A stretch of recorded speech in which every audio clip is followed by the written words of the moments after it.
Welcome to SportsbookReview.com. In this video, we're taking a look at Game 2 between the Los Angeles Clippers and the San Antonio Spurs. Now, Game 1 went to the Clippers, and it went to the Clippers rather easily. You know, the game, going into the game, the spread was about 1 point. Some places had it down to a pick for a period of time, but it was expected to be a close game. And of course, the Spurs were favored on the series, even with the Clippers having that home court advantage. So a big surprise seeing the Clippers run away with game number 1. So what happens for game 2? Well, I think the Spurs are going to play a lot better in game number 2, and the numbers indicate that they should play a lot better. To start, they shot 36% from the field. The Clippers shot nearly 52% from the field. Those numbers are going to meet somewhere in the middle is my guess.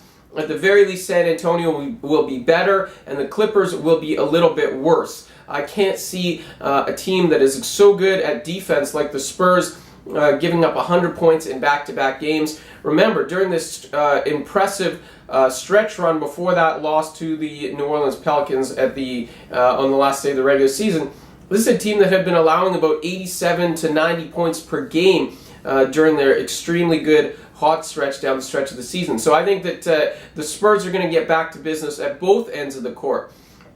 Now, secondly, you take a look at the Spurs at the free throw line. They missed 12 free throws. Look, I know some guys like Duncan are not particularly good at the free throw line, but still, you can't leave 12 on the table like that and expect to win on the road. So I expect that to get a little bit better.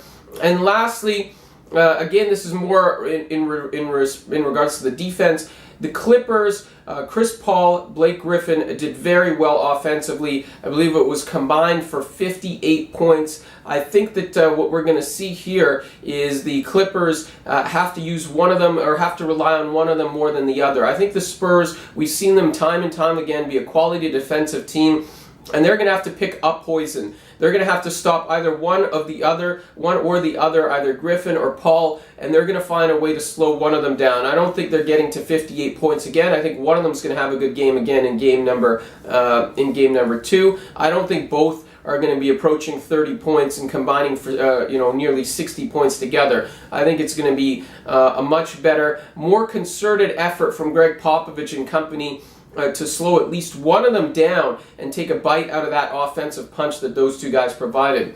Of course, the Spurs still have the same edges that they did going into this series. They're a more balanced team in terms of more contributors across the board. They have more bench scoring. Of course, the Clippers moved Jamal Crawford to the bench, and he gave them some pop with 17 points. But other than that, Clippers did not get much from their bench. So I think those advantages are going to come back into San Antonio's favor in game number 2, along with the defense, along with the shooting, and I think we're going to see them tie this series up. Thanks for watching this video right here on SBRforum.com. We'll catch up with you again very soon.